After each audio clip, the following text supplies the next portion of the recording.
Здравейте! Вие сте с новия епизод на Автократор. Аз съм Любомир Цанков.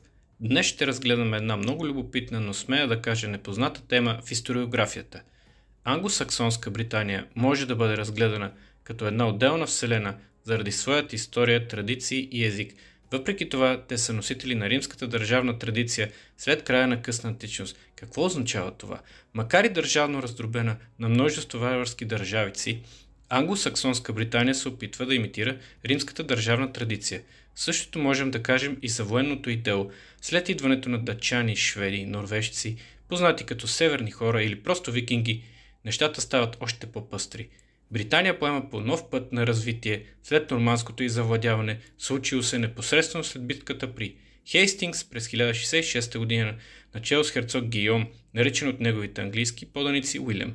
Мнозина поданици на Британия не приемат неговото върховенство и се отправят на дълго и опасно пътешествие до митичния Миклагарад, Константинопол. Какво се случва тук в териториите на империята с тези преселенци? Това ще разгледаме в днешното издание на Автократор. Историята на англосаксонските преселници е един от малко познатите епизоди, разиграли се на територията на Балканския полуостров. За разлика от славните скандинавски подвизи и победи на войни като Харалд Хардрад, Сигурд Кръстоносеца или Олаф Свети, англосаксонските приключения на Балканите след 1066 година сякаш остават сянка. Всъщност, тези преселенци не са неконтролируема бойна част, а са под водачеството наЪрли като Сигурд, граф на Глостър, заедно с 350 кораба, една доста сериозна военна сила. Откъде черпим сведения за тези събития? Има няколко ръкописа, които хвърлят светлина върху събитията, които се случват на Балканите в края на 11 век. На първо място това е Chronicum Universale Anonymo Laudunensis, разказ написан от английски монах в премонстранското аббатство в Лан, Пикардий, днешна Франция. Вторият ръкопис е исландската сага, позната като сагата за Ятвардар, посветена на живота на Едуард, изповедника, крал на Англия. Сагата е написана през 14 век и вероятно използва Chronicum Universale Anonymi Laudunensis като източник.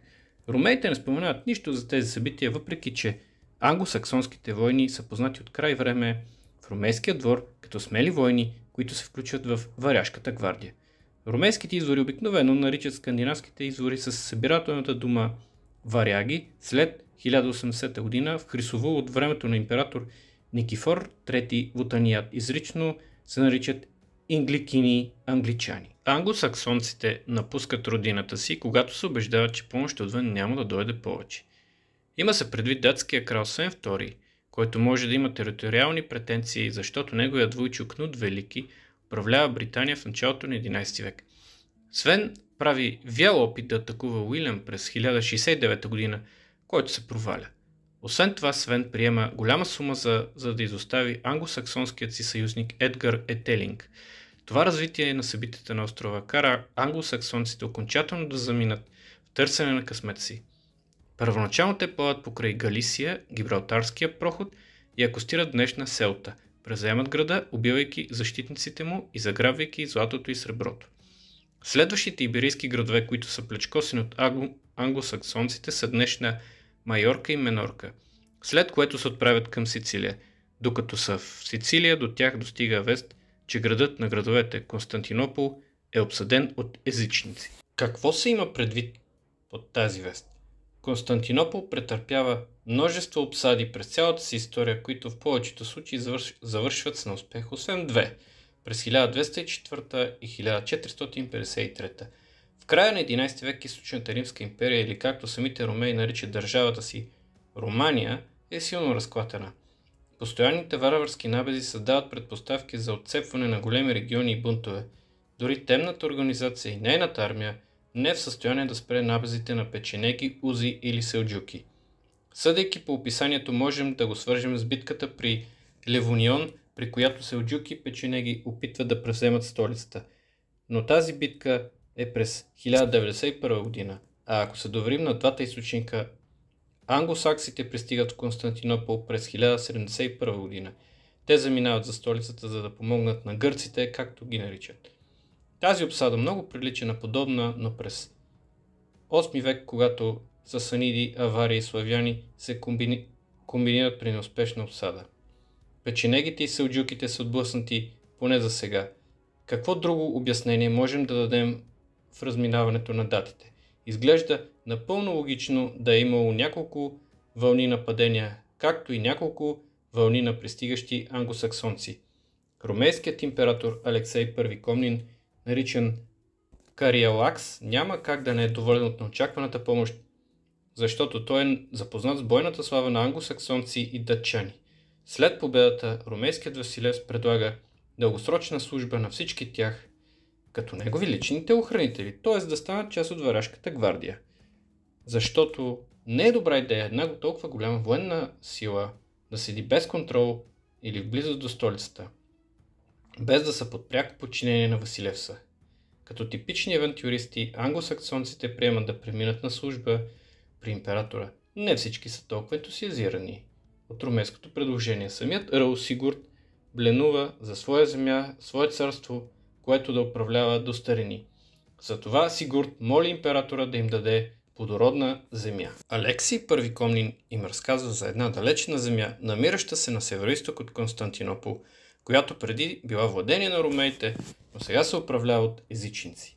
Тази земя се нарича Домапия и се намира на 6 дни по море от Константинопол. Сигурд отплава веднага с част от войните на друга част останали в столицата.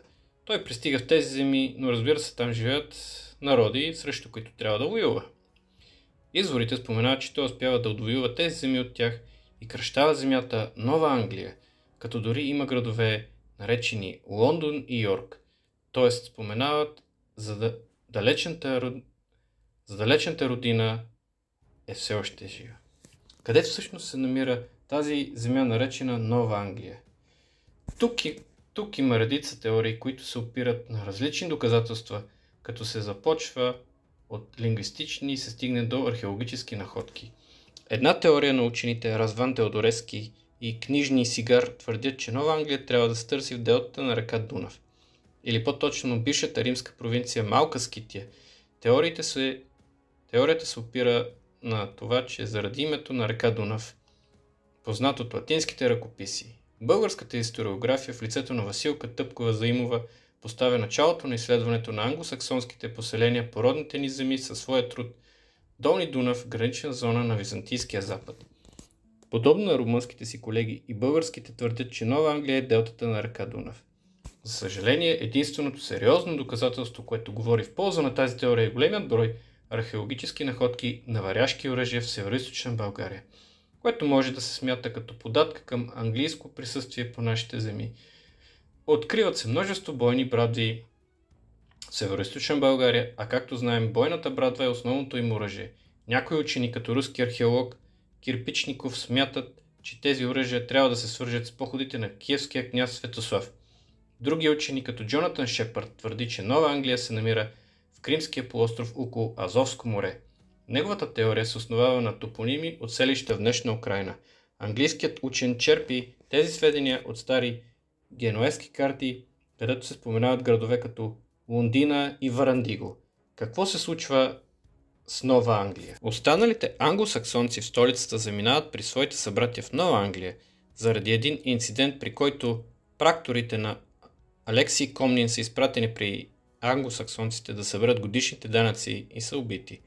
Знаем със сигурност, че англосаксонските войни имат своя църква в Константинопол. Те остават верни на своята католическа вяра и не искат да приемат ортодоксалната вяра, за което се обръща дори към унгарците.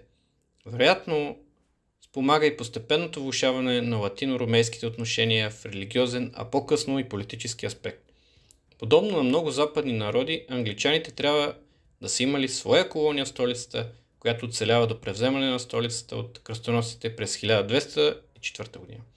Дори по време на обсадата Жофруа де Вилардуен споменава, че англичани и датчани пазят стените на Константинопол. Тези войни трябва да са наследници на англосаксонските изселници. За съжаление, този славен и интересен период приключва с падането на Константинопол, а западните войни се превръщат задълго основно в противници. Ако видеото ви е харесало, ще ви помоля да гласувате за него или чукнете камбанка, за да получавате известия при нови клипове.